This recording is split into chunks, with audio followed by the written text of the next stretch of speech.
1, go!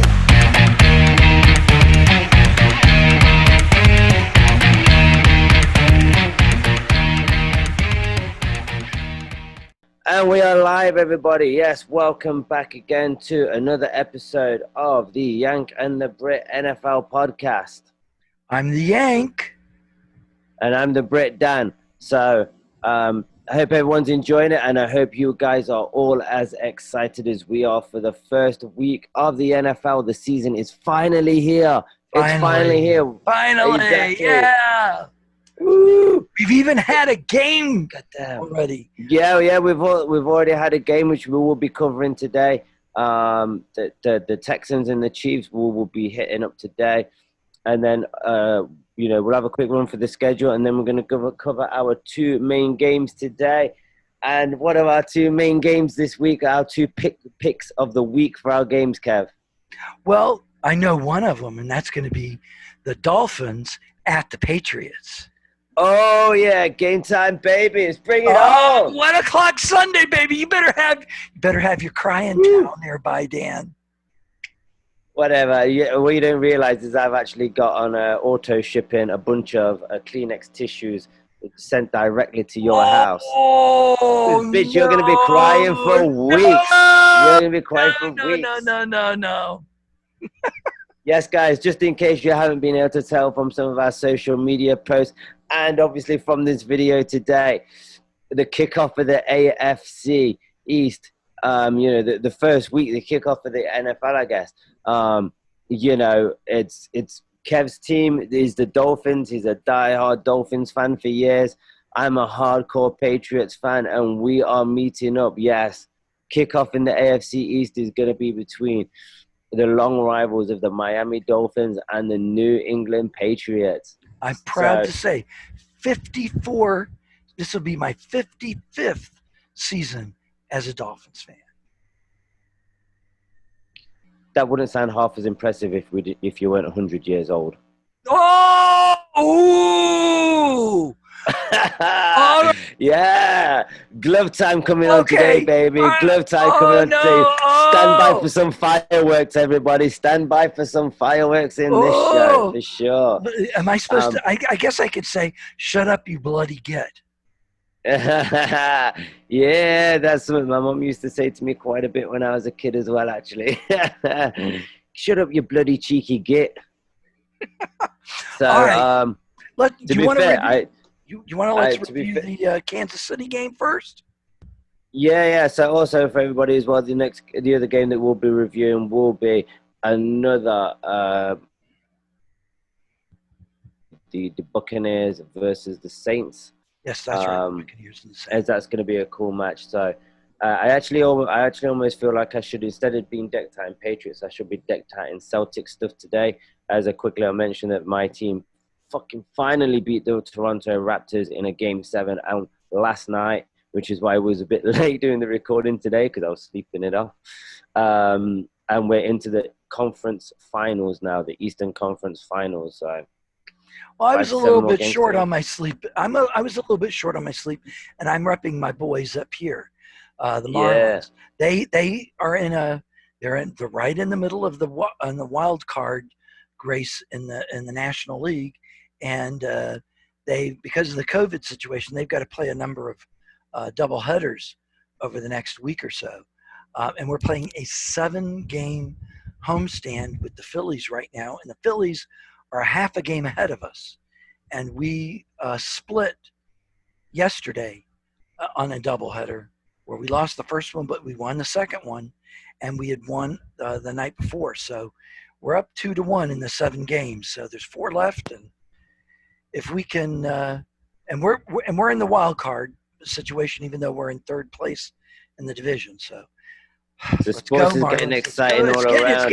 It's getting to squeeze time in baseball too, baby. Sports is getting exciting all around, which makes us feel like we have some normality back in this world. But we're all here for the NFL. Let's not fuck around. We're all here for like one of the best sports ever. Let's go. Now, before we do that, I just want to give a serious shout out. As everyone knows, yesterday, because today we're recording this on a Saturday. Yesterday it was 9/11, and I just want to give a shout out to all of our first responders. I have a particular big heart for the fire service, for firefighters. So I want to give a shout out to all the responders and just the Joe public that helped in that catastrophe of 9/11, the people that went running towards the buildings and got into the flames and stuff to try and help everybody out. I feel like 11 years on, especially with all the racial tension that's been going off, a lot of that stuff is kind of being forgotten, what that did to the country, to American citizens and probably the world. I'm going to correct you. Kind of being forgotten. Not 11 years, 19. 19. Fuck yeah, it was, wasn't it? 2001. I think that's because it was 9/11. That's why. Right. Yeah. I remember because I was in England, obviously, and I was getting ready for school that day. So yeah, I feel like 19 years on. This is true, Dan. It's a very short story here. I was getting ready for work because I didn't have to be to work till 10 a.m. and it was 8:45 a.m. And on BBC America, they always had the BBC News, and it was live. And I was watching it, and the English lady is doing the BBC News and says, "We're switching to New York," and they show one of the second plane flying into one of the towers. So yeah, I actually got, believe it or not, I got my first information from your country's BBC. That's really funny. That is actually, yeah, okay. But yeah, to be fair, I was probably watching the same feed because again, I remember seeing I remember watching live the second tower going in as well. Yes. Yeah, so God rest all of those souls. Shocking day. That were involved in there, and everyone that's helped be alive and keep a part of it since. It was maybe one of the scariest days I've ever experienced in my life because you didn't know what was going to happen next. It was unbelievable. Yeah, I mean, even for me as a 16-year-old, halfway across the world, it was shocking.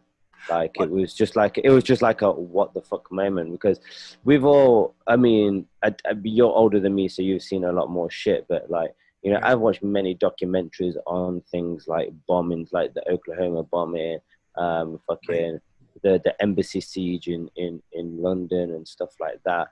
But this was the first real thing that I saw. Like I'd actually, I wasn't just watching a documentary on something that happened 5-10 years ago. I saw it live, and I was also old enough to take it in as well. And one last thing that I want to say about this before we move on, that I'll always be grateful for, is a few days after 9/11, they had the last night at the proms.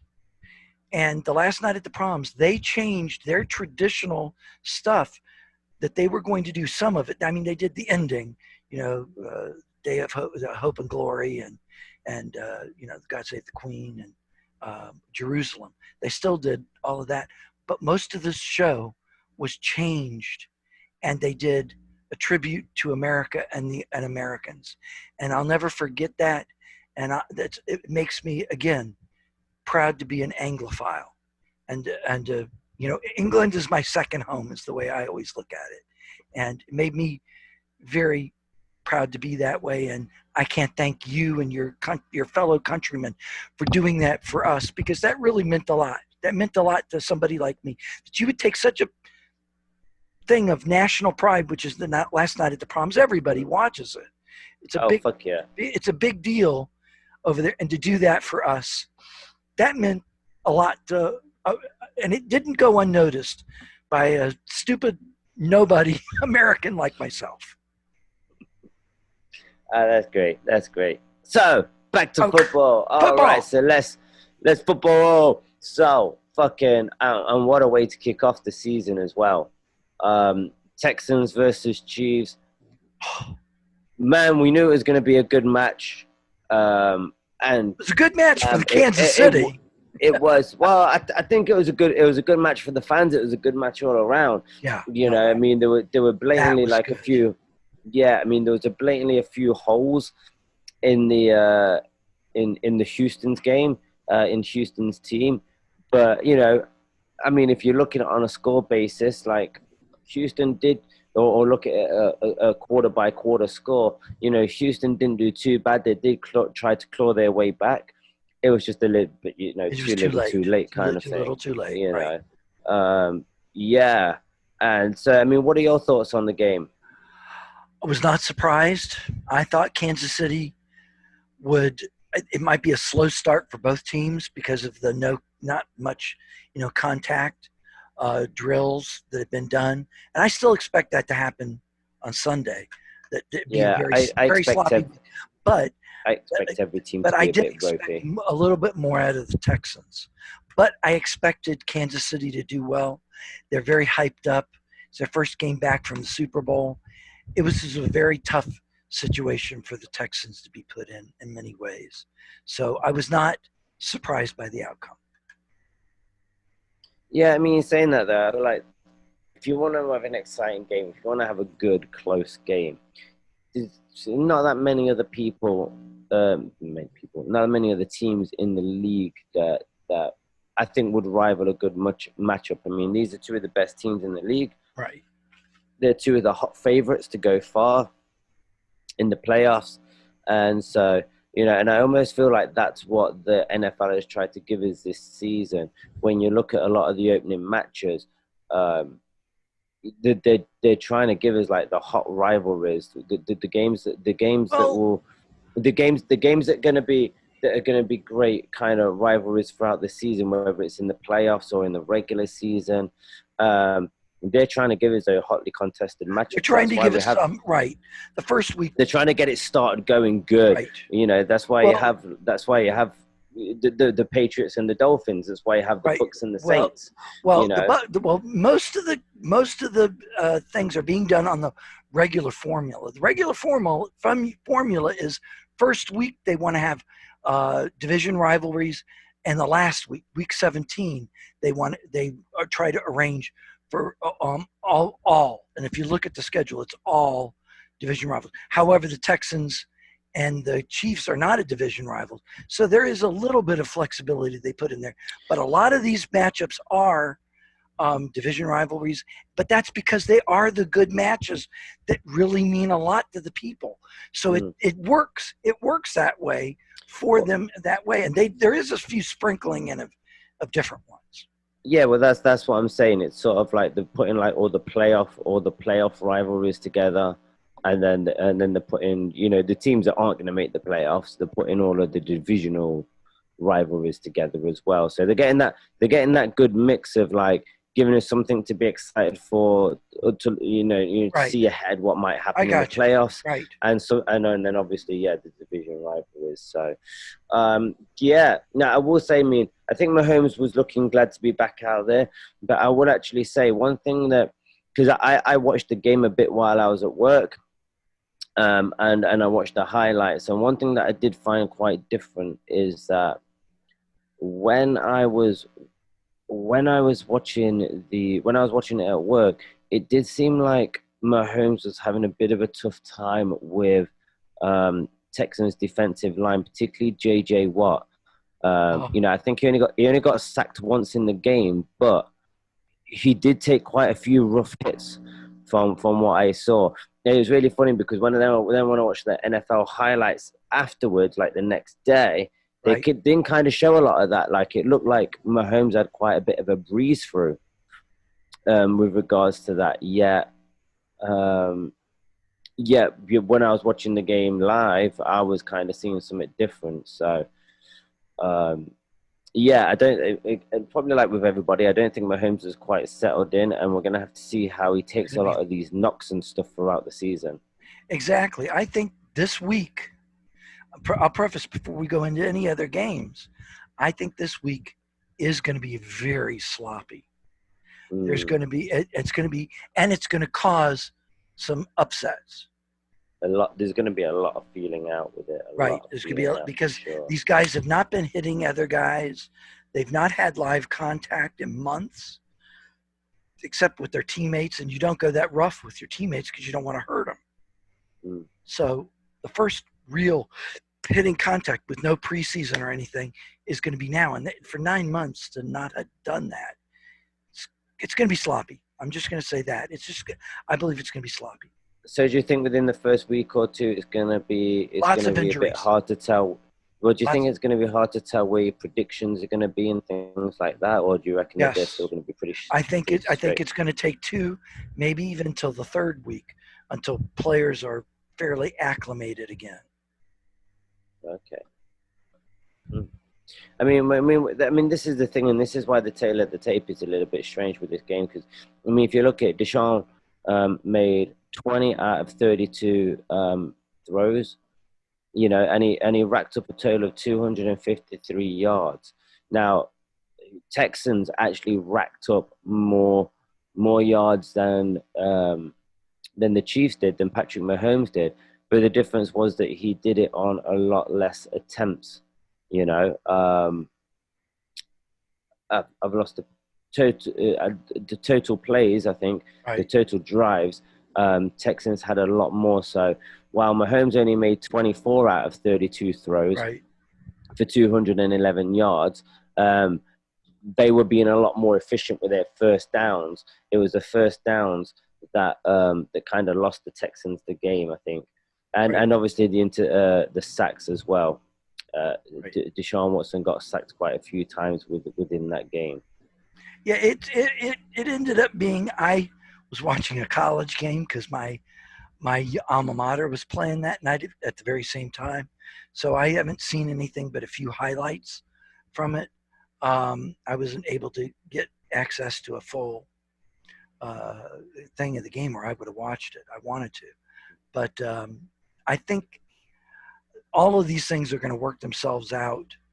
Both teams are going to, I think, be in the playoff hunt. Certainly Kansas City has got to be the clear favorite to go back to the Super Bowl from the AFC. But I think Houston will be there. But I will say one thing. I think I told you this yesterday. I'm very happy because right now, my Miami Dolphins own the #1 draft pick in next year's draft. Why? Because we own the Houston Texans draft pick. Yep. Yeah, you've told that to me many a time. So no, I just said it once yesterday. Now don't go. No, you told me at least twice yesterday. So I mean, but the thing is, I mean, I'm not counting out. You cannot count out Deshaun Watson. The man is a stud. The man is a player. But do you think that the rest of their offense can take it? I mean, when you look at the stats, Will Fuller had 112 yards on 8 receptions. After that, there was Jordan Aikens with 39 yards on 2 receptions, and everyone else was like below the 30s. Dan, everything's is gonna fall on offensive lines, and this is going to go throughout the NFL more than ever. Offensive lines are going to be extremely important because they protect your quarterback, they protect your running backs, they make the offense go. If the offensive line is breaking down, the offense is not going to work. And this is going to be the biggest problem that the NFL, I think, is going to have over the first couple of weeks. Defenses, I believe defenses will dominate over the first couple of weeks. Now, offense is good. Defense wins championships anyway. I'm still fully stood and firm behind that. And you say that, though, because I don't know about you, but I find, and actually I think the offensive line as well, it might actually be the same, but I find that from what I remember looking at the opt-out list, is a lot of the people that have opted out are from the defensive end of the field. Right. I think there's been quite a few offensive linemen that have opted out as well, but a lot of the opt-outs. So I feel like the defensive game is going to totally change a lot this season. Just with the players that aren't going to be there. You know what? I've got these written down, Dan. I'll just go off my list. Next game is the Eagles versus Washington. The Washington football team, not the Washington whatevers anymore. They're just the Washington football team. The Eagles versus Washington. Divisional matchup. What do you think? Eagles. I mean, it's the Philadelphia Eagles. I mean, they're going to be in the championship race this year. I think in the playoff race this year for sure. you can certainly never count the Eagles out, Right. Especially if Carson Wentz is fit and healthy, although I don't think he will be. He never is. I'm like, no, I'm so over Carson Wentz. I'm so fucking over him. Yep. And don't get me wrong, the guy is great. When he plays, he is good. When he plays, he's great, but it's when he plays. But the guy is so injury prone, and I think we spoke about this in one of our previous shows. It's like every year in the Madden game, they'll give him like an 80 rating or 86 rating, something like that, something quite high. And I'm like, how can you rate him that high? He didn't fucking play last year. He didn't play the year before. Like he's good, but he's just never there for the team. And personally, if it was me, if I was in the Eagles position, I would have taken Nick Foles over Carson Wentz. Remember, anyway. He didn't win that Super Bowl. No, he didn't. Nick Foles won it. That's right. He didn't. Yeah, he wasn't there for like the last 5 games. And that's why I would have kept him. I mean, come on, it must be pretty shit. And I think people have mentioned this before. Well, it must be pretty shit for you if you feel pretty crap every time you go to work at the stadium when you're the number 1 quarterback for the team. You're the highest paid player, I think, and you've been the number 1 quarterback for ages. And they have a statue outside the stadium of their backup quarterback. Well, even Nick Foles. Remember, Nick Foles got traded to Jacksonville, then got traded to Chicago. But guess who's starting for Chicago? Not Nick Foles. That's a really true. That's an interesting one. When that game comes up, that's something we've got to talk about. So my thoughts are, I think Washington is still trying to rebuild, and they're still in the midst of that rebuild. And Washington are going to be the worst team ever. I think Washington could be the worst team in the league this year. I think they have a shot at it for sure. They certainly have a shot at it. And so I'm going to take, in this game, I'm going to take the Eagles to win, even though it's in Washington. I'm still going to take the Eagles to win. I'd take the Eagles anyway. You'd be a fool not to take the Eagles. Yeah, the only team that might be worse than Washington this year is potentially the Jaguars. That's it. The Giants may be pretty bad too. The third game, we're not going to talk about that one till the end.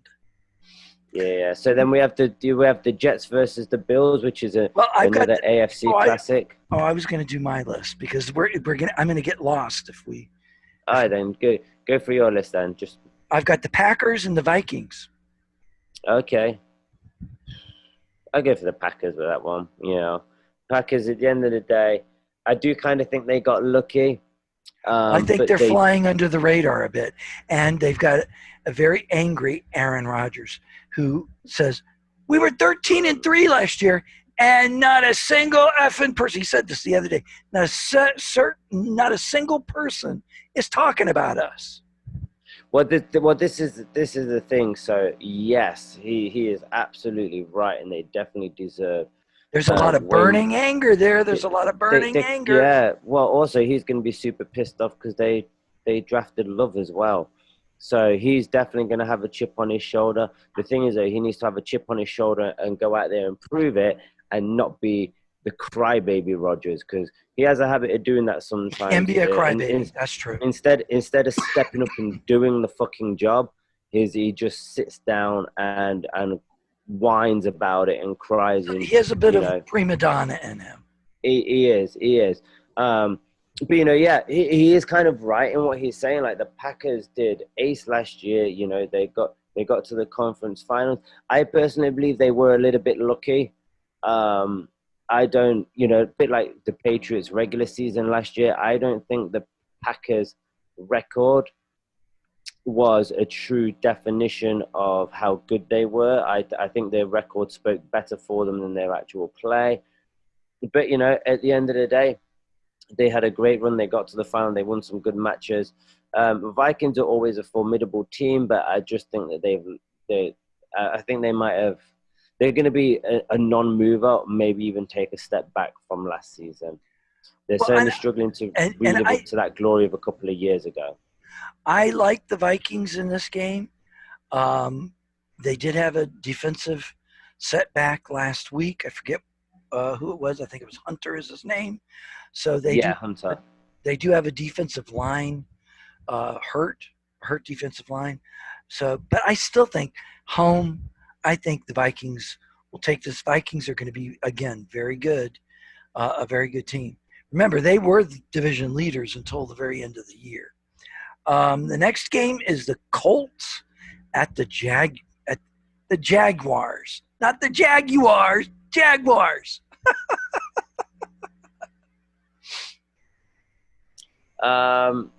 Colts, Jaguars. I'm gonna go for Colts. Like I said, I think the Sure, it's a Jag. I know, dude. I got to make fun of you. It's not my fault. You Americans can't speak correctly. I mean, well, I've already heard you saying matches, and I'm going. Football, we don't play matches. We play games. Anyways, that's okay. I'll break you of that. Yeah, I'm gonna go for the Colts. Colts are going to be an interesting team this year. Very interesting. I agree with Rivers is with them, if I remember correctly. Don't shoot me if I'm wrong there. It's just going to be interesting. Like I said, I think the Jaguars are going to be one of the worst teams in the league. So, to be fair, most of the time that we do these weekly matchups, I will probably be putting Jaguars as the loser. Well, I'm going to look at I look at also in this game, very interesting part is Phillip Rivers' debut as the Colts quarterback. That's what I'm saying. That's going to be interesting to see how he goes. We are getting a very big tropical rain right now. Outside, that tropical depression coming. Oh, I thought you was on about the Phillip Rivers rain that's about to come down on the Jaguars. Well, that's true too, and he can use all of his kids to help him. I think he's the one that has 9. He has 9, and he has he and his and they no twins or anything. They're all single, 9 kids, and my quarterback Ryan Fitzpatrick has 7. Put them together, and they got a football team, baby.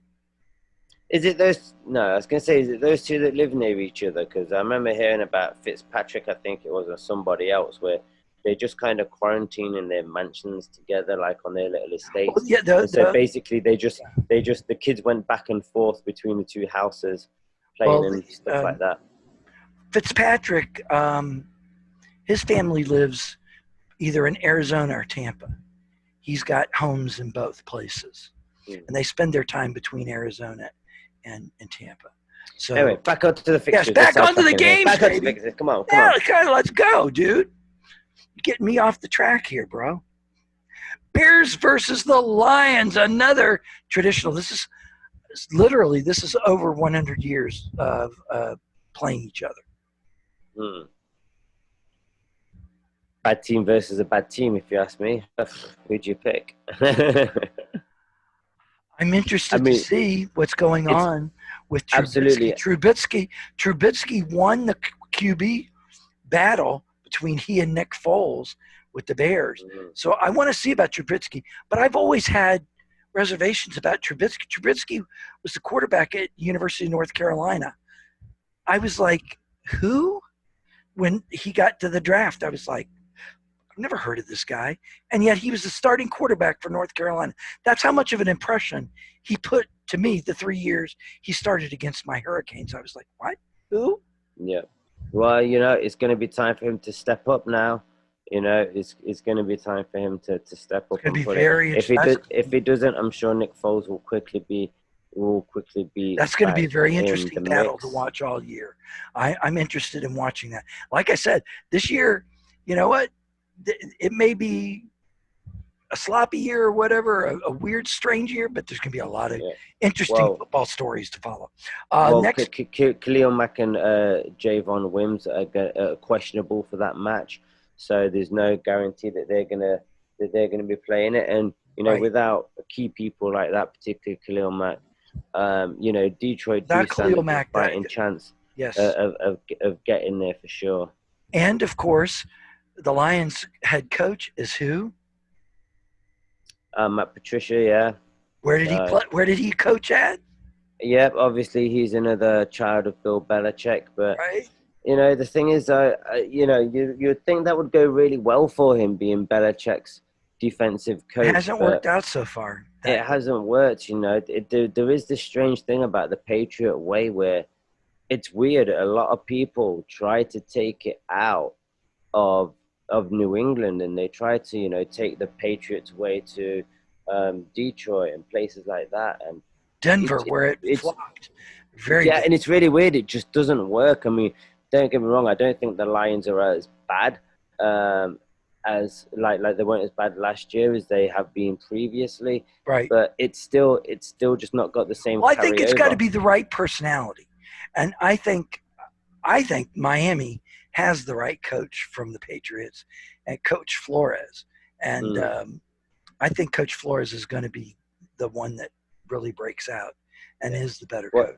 Well, it'll be interesting to see, and we'll go through this in a bit, but it'll be interesting to see with Brady and Tampa, because, Brady was a big part of the Patriots' way, but then also, I guess, one of the things that people like Brady, and maybe Matt Patricia and people like that, they're saying that they like about when they leave the Patriots is that they can take the Patriot way with them, but they can take all of the, the tactics and the playing skills and that lot. But they can be a little bit more relaxed. And I think maybe that's why it doesn't work, because the Patriots are very strict, very regiment, don't care who you are, what you do, do your job or they'll chew you up kind of thing, chew you out. And I guess, it's all work, no play. And I guess when they go to other places, they tend to enjoy the play a little bit. And that's what gives them the losing record, or the not great record that they had while they was in New England. The next one is going to be is another really interesting, and it is an out of division game. The Raiders at Carolina, and we're going to see Teddy Bridgewater, who I have very hard feelings against Bridgewater because he's a Miami boy, went to Northwestern High School here in Miami, and was Miami, committed and everything. And then at the last second, switched and went to, God, I don't even know where the hell he went to college anymore. But he switched and didn't go to the Hurricanes. Oh, Louisville. That's right. He switched and went to Louisville, and I've never forgiven him for that. And so I've always been happy when he has bad things happen to him. Because you say you're going to be a Hurricane, you better be a Hurricane, buddy. You grow up wearing a Hurricane jersey all your years of going to school, and then switch like that. No, Bridgewater can go suck it at Carolina. Yeah, we'll see. The Raiders are going to be interesting too. The Raiders are interesting too. Are the Raiders? Absolutely. Well, it's Las Vegas Raiders now. It's going to be interesting to see how they turn out for their first game in a new stadium. And that will probably have a lot of people tuning in just for that alone. But there's not going to be anybody there, I don't believe. I think they're governors. No, but it'll still be. But it's a new city. It's a new city. New team in a new city. It's going to be interesting to see. And they've got the Las Vegas lifestyle and everything that they have to compete with. And this is another thing. The Dolphins in Miami. The Dolphins just took Bowden, who was a draft pick by the Raiders. The Dolphins were high on him, but the Raiders were high on him too. They took him and got rid of him and said one of the things was, well, he was distracted by Las Vegas. Was one of the reasons. And so what do? You're bringing him to Miami? Hello? You got a lot of those same distractions down here, baby. So we'll see how that works. But we've got a different setup, so it's a pretty tight thing. So. I mean, Derek Carr didn't do too bad in terms of the yards. He racked up 4,000 yards last year, but he did only have a 70.4% completion rate and a passer rating of 108, which is very middle. That's not bad. That's pretty good. I think it's just above average, if you ask me. It's certainly not going to be what you want from a team that's going to make it to the playoffs or that's going to make a good playoff run. It's really going to be time for Derek Carr to step up this year, and so opening game. His opening game is going to need to go out with a bang and prove it. Derek Carr wants to be one of those upper echelon quarterbacks, right? And he needs to show it in this game, because Carolina, I feel, are a little bit weakened. The Raiders don't have any injuries at all on their team so far. And, So the only thing that's stopping him is Teddy Bridgewater. So are you picking Carolina? Or are you picking the Raiders? Fuck it. Do you know what? It's a coin flip. If I'm going to have to go out on a whim, because you got McCaffrey as well for the Panthers, and Kuechly is still playing really as well. Good. Yeah. So I might just give the edge to the Carolina Panthers. I would like to see the Raiders win with their first game in a new stadium. No, this game is in Carolina. This game is in Charlotte. Shit. This game is in Charlotte. Yeah, I'd probably go for Charlotte then. Carolina, sorry. Yeah, I think I'm going to go. I think I'm going to go for the Panthers as well. Next game, it's two teams we both hate. The Jets at the Bills. The Bills are going to win it hands down. I got to go first on this, dude. I got to go first. The Jets, Adam Gase. It's all you need to say is Adam Gase.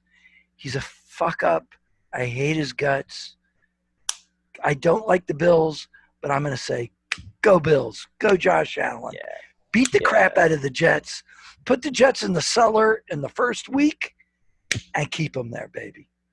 Well, look, the Bills are actually predicted by most to come out as the AFC East champions. They're expected to win that division. So I definitely expect them to beat the Jets. The Jets are another one of those few teams who have got worse this year. And not just like by a little bit, they have marginally got worse this year. I don't think they're not going to be the worst team in the league. But I don't think many teams have took a bit as big of a step back as them. The Jets they're a mess, and it's all stems from that head coach. I'm not an Adam Gase fan. Okay, our next game up, another very interesting game, and a division game: Browns versus the Ravens in Baltimore. I've been looking at this one in the schedule. I'm definitely looking forward to this game. I want to see this game too. I would love to see this game. Yeah, me too. This, to be fair, this certainly for my pick of the week game. This one actually just missed out. Yes, this was certainly in the top 3, top 4, and this one just missed out on being one that we reviewed. I do think it's crunch time for Baker Mayfield. It's his third season now. He's got to do it. He's got to make it for last year. Is that his money making? I'm the popular guy. Let me do all the adverts kind of year. Now this is the year to fucking get your head down, play ball, and win a championship. That you're supposed to be as good. Not even win a championship, but hell, come on, at least fucking make it to the playoffs. Correct. Come on, win your division. Win your division. That's going to be a tough division. Yeah. I mean, do you know what? I would even say, I mean, they should win the division, but I would even say not even win the division, but just make the damn playoffs. Because you do have Lamar Jackson. But they should be in the hunt for a wild. But they should be in the hunt for a wild card. They should be in the hunt for a wild card, and they should probably win that wild card game as well. Right. I mean, you got Odell Beckham, you have Nick Chubbs, you have Jarvis Landry. There's no reason. You guys really need to gel it together this year. Well, it's all who throws the ball to those guys, and exactly. hands the ball off. So exactly, it's all dependent on Baker. Baker Mayfield, it's his year to do. And that's the thing. Odell Beckham says is again, he's knuckled down. He's going back to his old self. Where he's going to go out. He's going to be crazy. He's going to make the shots and everything. Because he says one of the things that kind of hindered him last year was that he was trying to fit a little bit more into this NFL narrative. If you like, he was trying to be a bit more of the corporate man instead of being the crazy Odell that he normally is. And that's all right, him saying that, that's great. But like you just referred to, he needs to get the ball off Baker first. If Baker isn't throwing him the passes in the right spot, then no matter how many crazy one-handed catches and stuff like that Odell can do, if Baker Mayfield isn't throwing the ball right, he ain't going to get it. They're not going to do well. Their running game was great last year. I really enjoyed seeing Nick Chubb's run. They put him on their game, put him on the map. But yeah, Browns, you need to either step up this year or you need to break the whole thing up, get rid of Baker, start from scratch. Okay, pick a winner. To be fair, we just talked all about the Browns. We didn't talk about the Ravens. This one I'm gonna give it to Ravens again because Lamar Jackson. They're gonna be a hot favorites. I probably expect to see them in the AFC Championship game. To be fair, if I see the betting line on this, I would be surprised for it to be less than 7.5 points for the Ravens. But I do expect fireworks. I definitely want fireworks from both teams. Well, remember the helmet incident last year? I think that was last year. Was that last year or was that 18? With the visor. Yeah, with the helmet. The helmet where took the helmet off. Year.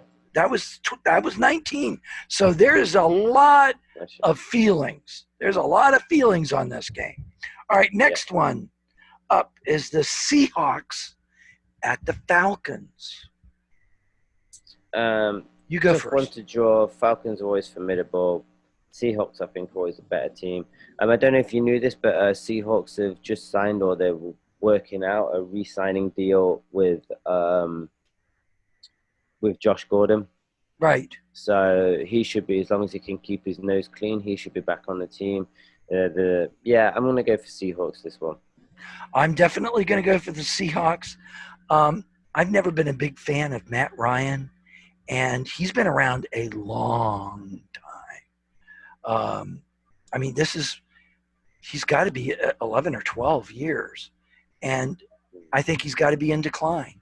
So I'm looking for this for sure to be a Seahawks victory, even though it is being played back east. And, West Coast teams do have the statistics are very much in favor of the East Coast teams over West Coast teams when they have to travel. Next game, Chargers versus the Bengals. Wow, is it coming down? Holy moly. Hey, keep focused. I know it's crazy, but keep focused because people don't know that stuff. And also, by the way, we're already on 39 minutes, so we need to just be like, okay, I know, Dan, you need to be stepping it up a little bit. I've been keeping track of that. Come on, buddy. So what was the start again? What was the teams? It's the Chargers at the Bengals. Chargers. I'm going to go with the Chargers too. Joe Burrow, it's his debut, but I think it'll be a little bit of a rough going for him against the Chargers. It's going to be a very high-scoring game. That's the way I'm going to look at it. Cardinals at the 49ers. 49ers. Cardinals are going to do well this year, I think. Yes, they are. They're going to be. They're going to be one of the most improved teams. I believe they will be one of the most improved teams. Kyler Murray could take that step forward for the Cardinals this year, and I'm looking for that to happen. Bucks at Saints, and we've got the Cowboys at the Rams, which is the one we're going to talk about first. Cowboys at the Rams. Cowboys again. I feel like the Rams have dropped up quite a bit this year. I don't think it's going to be an easy game for the Cowboys, but I'm going to go for the Cowboys. I think the Cowboys. If Dak has a good game, it's going to be an obliteration. I think the Rams are in consideration for one of the worst teams.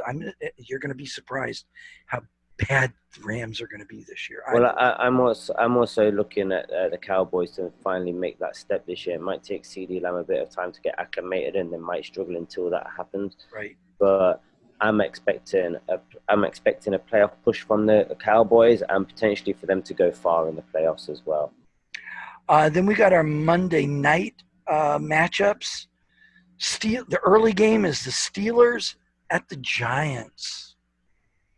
Steelers easily. This is going to. Don't even need to talk about that one. It's the Steelers. Move on. Even it is the return of Roethlisberger from very bad injury, but I agree with you. The Giants, they're Steelers. Move on. Titans at the Broncos is the late game. Interesting. So that's going to be a very interesting one. As we all know, Von Miller is out, and he might be out for the rest of the season, which is gutted. Broncos were on a trajectory to be probably like a 9-8 team, something like that. They were definitely on a trajectory to make the wild card. I think they made some good moves to improve their team this year. Von Miller having the injury might have set them back by 1 or 2 wins. This might be one of the ones that they lose. I believe that it's going to be. I think that the Broncos are a damaged team, even though they've done a lot of things to step it up. But I do believe that the loss of Von Miller is going to be. It's like the Texans losing J.J. Watt. It's the equivalent. It's going to be very interesting to see the Titans. I want to see Tannehill. Does Tannehill? He's got all this fame now. Oh, he's so much of a better quarterback. He's played in Miami. He had the same stats as he had in Miami. He just had a running game last year, which we didn't ever provide for him. So, he's so much of a better quarterback. No, he's not. Derek Henry is going to be the key. He's Tannehill. Tannehill. So, do you know what though? That happened with Charles Barkley in the NBA as well. He played many years for Philadelphia, and he went to Phoenix, and he never won a championship, but he won the MVP. He won the MVP one season, and when he actually got the award, he turned around and says, "Guys, I've been putting these stats up my whole career. I think it actually even statistically had better seasons. That wasn't one of his best seasons statistically." He says, "But you guys have only just decided to take notice because I'm on a better team now, because, the Phoenix Suns were really good at the time and Philadelphia weren't that great when I was with him." That definitely sounds like Charles Barkley. That sounds like something Barkley would say. And good. I'm glad. Yeah, I love Barkley for that. Barkley's my man. He just tells it straight, and he's often right with that kind of stuff. Well, it's like that with the Dolphins. I get, it's like it's like we don't exist. We went up to Foxborough last year when the Patriots had to win a game. They had to win. They wanted that bye more than ever because Tom Brady, they knew had started to go off the cliff. I mean, that's the reason they didn't re-sign him. And if anybody tries to say else, they're crazy. Belichick. Yeah, man, I watched that game, and I watched many games last season, obviously. And the Dolphins never quit. They were. Well, this is the thing. Brady had checked out of that game. That's one of the no excuses. But that's one of the reasons why. That's one of the reasons why you guys won. Brady had checked out of that game. To be fair, Brady checked out halfway through that season. He did. If you ever watched any of the games, you'd see him when he was sat down on the bench, and all he could think about was just fucking going home. He couldn't get out of the stadium quick enough. Like he had mentally checked out of that fucking season. Well, but that doesn't. But then, if you say, I don't know, I kind of don't agree with that, because his mentality has always been pushed by everybody else. He's always go. So he is. And but the thing is, I can verbally shout at you. I can be like, "Come on, Kev, let's fucking do this. Let's go do this. Come on, let's get it together." Blah, blah, blah, blah, blah. I can be an awesome coach and a motivator. But do you know what? As soon as I've stopped speaking, I can be like, "Oh, we've lost this game. We're losing it. We're done." Okay. I'm tired. I'm tired today. I don't want to be on the field today. I just want to be relaxing at home. And, that is quite easy to say stuff and have a different thing run through your mind, and also just have a different body language. And that's the thing. You just looked at his facial expressions and his body language, and a lot of the time when he was sat on the sidelines, and you could just see it in his face. He was fed up, Okay. So yeah, I don't want to take anything away from your Dolphins, because I know that's why you don't want to believe it. But I definitely believe, as much as the team needed that win, and he probably would have liked that bye week, I think he already checked out. Like, that was when our season. That's when our season came to an end. It wasn't when we got knocked out by the Titans. Our season came to an end during that game. Okay. All right. Which I guess we might as well flow into that. So again, you're telling me you think the Dolphins are crap. Is that what you're saying? They were. I want to get you on record as saying you think the Dolphins still crap, and that they're going to be crap, and they're going to get blown out. So this year, no, because so that was last season. Okay. This season is totally different with the way that everything's gone off. Dolphins have made a great load of changes in the season through draft picks and through free agency. The Dolphins have made some good moves. I'm actually pleased for the Dolphins in that regards. They've made some positive moves, but and also on the flip side, the Patriots have obviously taken a step backwards. Yeah, we got Cam Newton, who I'm looking forward to seeing. I think I'm really hoping, and I think he will come back great. He will come back as a great player if you start looking at his individual statistics. But the Patriots are very weakened. We've lost a lot of players through the opt-out. We lost a lot of players through free agency, mainly. It's going to be very interesting tomorrow. So yeah, it's going to be very interesting. Now, I think one thing that might mess up the Dolphins, or certainly a lot of teams, maybe a lot of the better teams, like a lot of the top teams in the season, is that they're going to underestimate us. We'll see within the first couple of games, but I think what's going to happen is a lot of people are going to think, the Patriots are, they're a wounded duck. They don't have Brady. They don't have Hightower. Yeah. They don't have Chung. But wait a minute. But they don't have this player and that player. And I think they're going to underestimate us, and that's might be not necessarily saying that we're great, but I think that certainly like a lot of the top teams, they might just play down. Dan, who is our head coach? Yeah, so who is our head coach? You think a guy that is so into the Patriots way and the Patriots system is gonna let his team underestimate the Dolphins? Underestimate the Patriots? The Patriots, yeah. So that's why I said a lot of the top teams, a lot of the better teams, throughout the season, I think that's what's actually going to get us a few wins, or a few more wins than what people are expecting. Like when we go to say somewhere like the Ravens or somewhere like that, they're gonna play down to us because they're gonna be overconfident. Right? They're gonna be Like I said, they're gonna think we're a wounded animal. We're gonna be easy for the kill, and then next thing you know, it's gonna be like a 14-3 game, and we're winning. Right. Well, now these are my two things. Two reasons. 43-0. We did get revenge at the end of the year, and that was beautiful. But I still think 43-0 at the beginning of last year has still got Coach Flores and the rest of the Dolphins pissed off. Yeah. So they're not going to underestimate the Patriots. I guarantee you the Dolphins will not be one of those teams that underestimates them, especially tomorrow. They won't. Well, the thing is that the Dolphins have still got quite a few things to work through. I mean, the Dolphins got a lot of players, as I mentioned. They got Tua. Even though Fitzpatrick is going to be starting or expected to start, they've got Tua. There's going to be packages. They're going to be. They've got Shaq. They've got Baron Jones. They've got Jordan Howard, Matt Breida.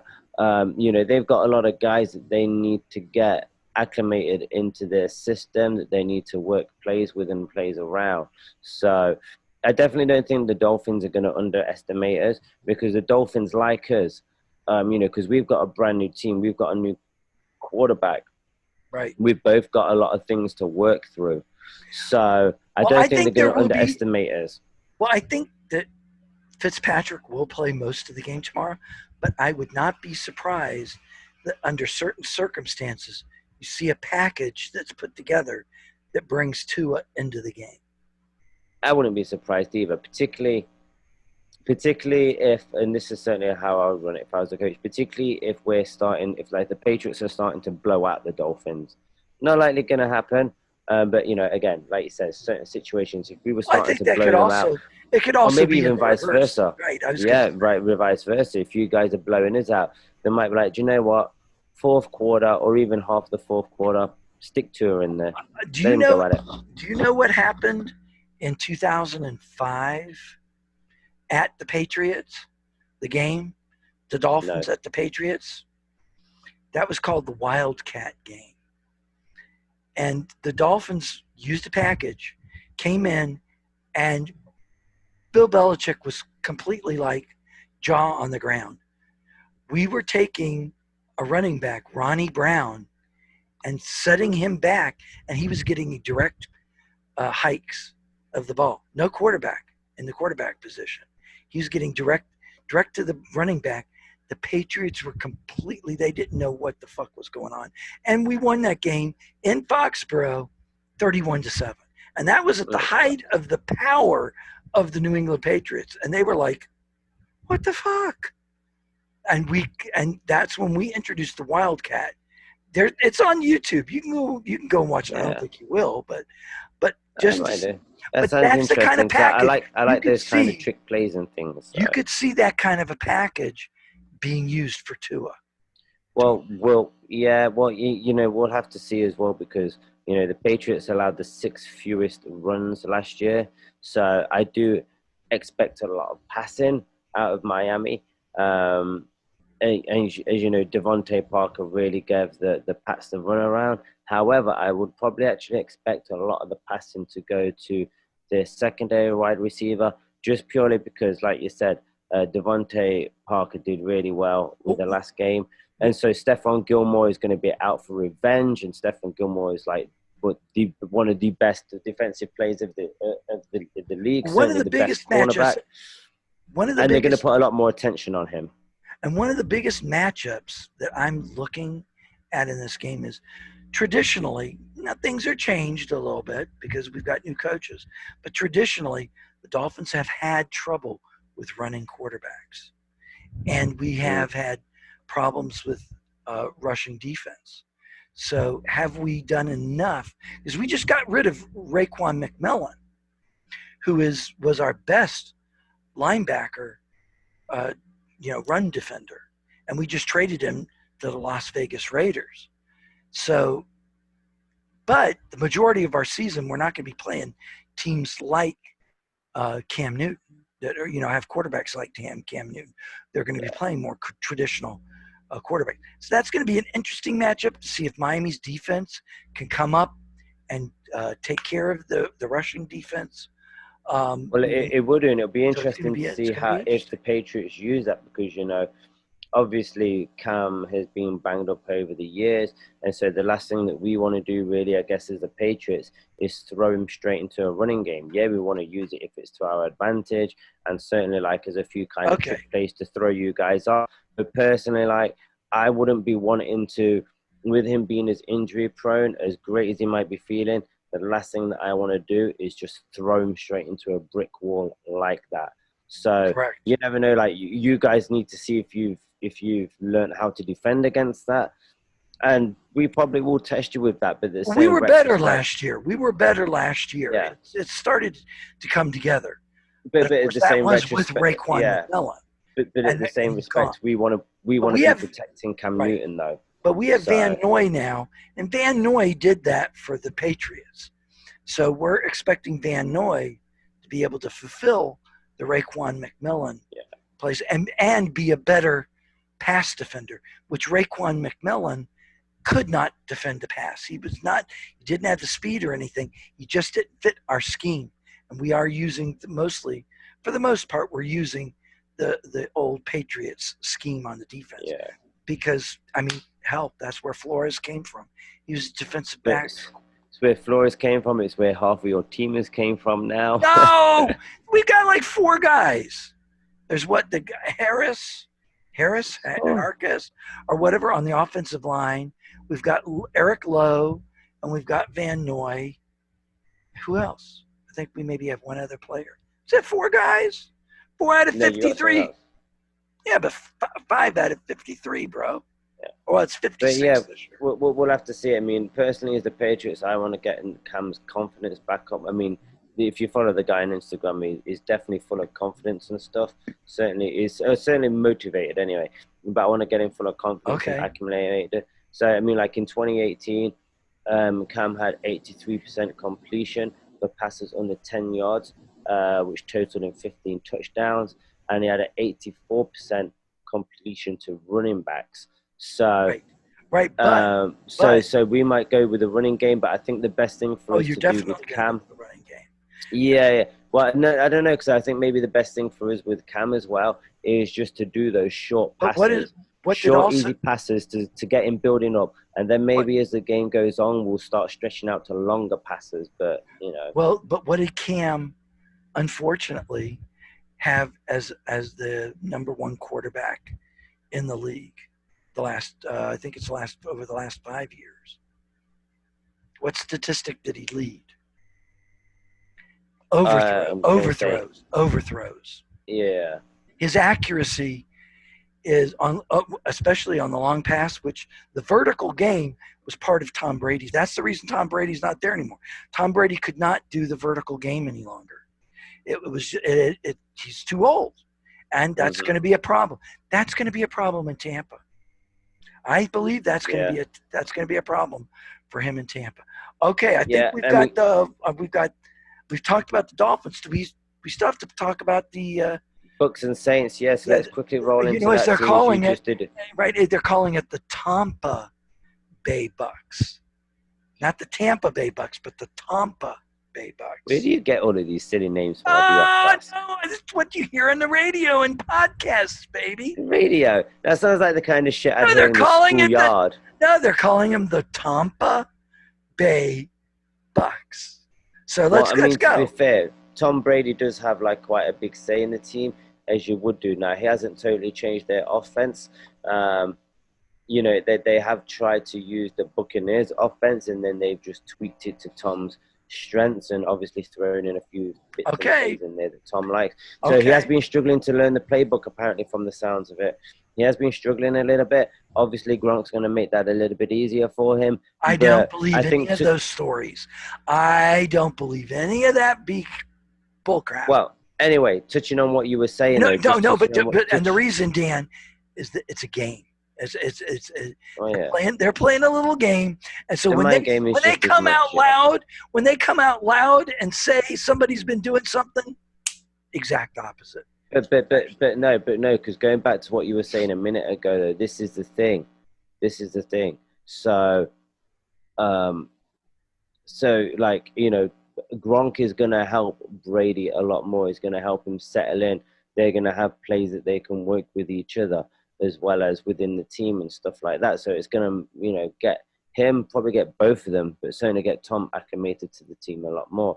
However, like you just touched on, though, I think that the thing that people are overlooking a little bit, and maybe even me myself, is that the game's changed since Gronk and Brady last played together. Like you said, Brady is struggling with the vertical game. Gronk spent a year out, and he looks a lot lighter.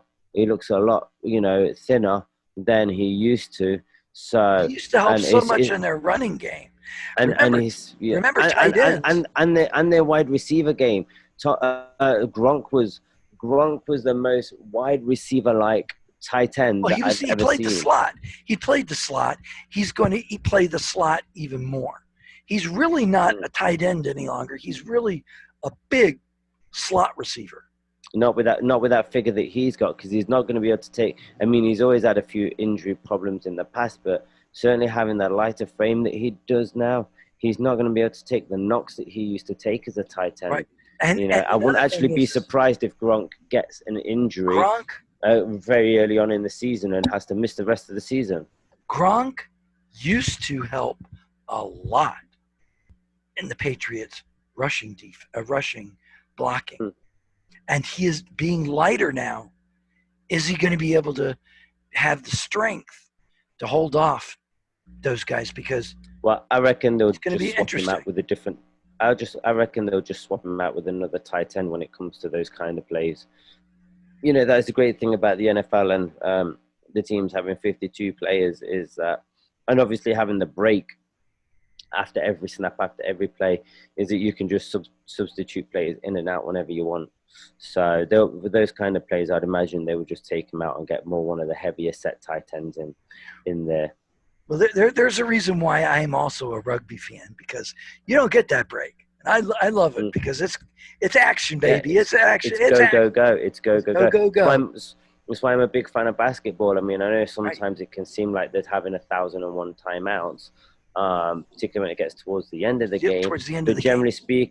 Yes. Generally speaking, with basketball, it's score a basket within 10 seconds. You're down the other end of the field scoring another basket. Right. You know, so it's a fast-paced game, and that's what I like, and that's why I struggled to get into NFL originally at the start. But have we covered all the games, Dan? Pretty much. I want to talk a little bit more about the Bucs and the Saints because we can't discount the Saints. Okay. The Saints are a solid team. Yes. The Saints are always doing well. And what's his name has made it clear this is his last year. He's done after this year. Mm-hmm. So he's and that's the thing. This is a match of the ages. It's two of the greatest quarterbacks in the league, and certainly the two most legendary quarterbacks in the league. That's still active, and they're going to be going head to head in this opening game. These are going to be there's no better matchup for football if you're a quarterback fan or a quarterback player. I think if you love quarterbacks and the quarterback game, this is actually going to be the game that you want to watch. And the best thing is that we're going to get to see this multiple times throughout the season because, this is division rivalry. And I actually reckon these two will be vying. I know a lot of people think the Buccaneers are going to be like 8-8 or just miss out. But I reckon these two teams are going to actually be fighting for the number 1 and the number 2 spot in the NFC South. In their division, yes, but I don't know that anybody more than one team gets into the playoffs from that division. I'm just saying, because I think it's going to be interesting. It's going to be interesting to see what happens. I'm not as high on Tampa. I definitely reckon they're going to get a wild card. Like whoever doesn't get automatic promotion, the other team is going to get a wild card. Well, we'll see. We'll see about that. Well, I think they're going to be close. They will be close. Yeah. But you need to remember as well that Tampa is one of the few teams that doesn't really have any players opting out as well. So they're one of the few teams that have a full squad, no injuries, no opt-outs. And that's another reason why I give them as much credit, and I think they're going to be exciting to watch. It's not just because of Tom Brady. That's going to be interesting. I don't know if it's going to be exciting, but what is going to be exciting is the rest of the team that he has around him and how he utilizes them and how they all work together. That's actually what makes Tampa Bay exciting. If he can do that with accuracy, we'll see. And I question whether or not his accuracy, even on the short game, is still going to be there. All right, Dan, you were going to talk, I think, about a subject or not, and then we were going to close out. No, let's close out because let's close out. We're over. We're an hour and 5 minutes. Yeah. Shit, we didn't do that contract thing. But yeah, we're way over. I'm sure you can cut a few bits and pieces out of this, but I've just stopped my clock now and we're 1 hour, 5 minutes. Yeah, that's going to be long. That's long enough. An hour is good. All right, dude. Take us out, bro. All right, guys. So that's it. That's everything that we have covering for the week 1 of today. There'll be some interesting headlines that we are going to drop in through our social media. We'll make a few little videos for that. So be sure to check us out. We're on Twitter, Instagram, Facebook. What's our handles, Kev? Do you know them? It's the Yank and the Brit NFL at the Yank and Brit NFL on Instagram and the Yank and the Brit NFL YouTube channel.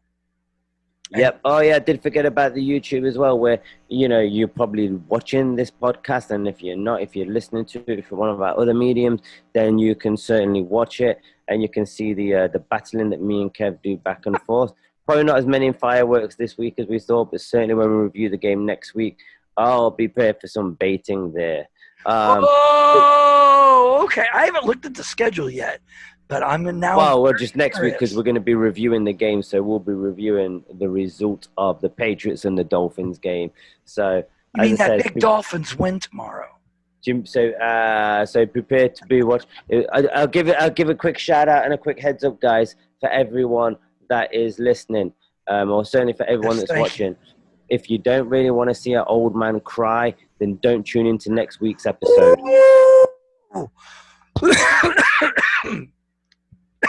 I know sometimes it can be distraught trying to like watch a 80-year-old man cry on camera. It's not something that we're all comfortable with.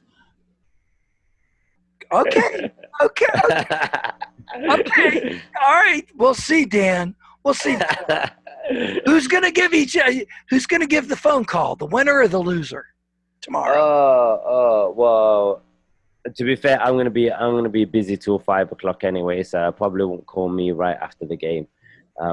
But it's up to you. It's up to you. All right. I guess probably the winner should do it, because I guess the loser's gonna be crying somewhere or sinking themselves in a bottle of rum. I got the Crown Royal, so I've got that in some Jim Beam. So there we go. But yeah, so everyone, don't forget to check us out on Instagram, YouTube, Twitter, Facebook, Yank and Brit NFL. Thank you, everyone, for tuning in today. It's been great. It's been fun. And we're so excited that football is back, that we are back on this trajectory. Football is back, baby. Woo! Exactly, guys. Good offense. So be prepared to see some regular shows from us. Keep tuning in. Keep showing love. And, keep connecting, guys. And we will catch up with you on next week's episode. Next week. I'm Kevin, and I'm the Yank. And I'm Dan, and I'm the Brit. Peace out, everyone. Peace out, brothers.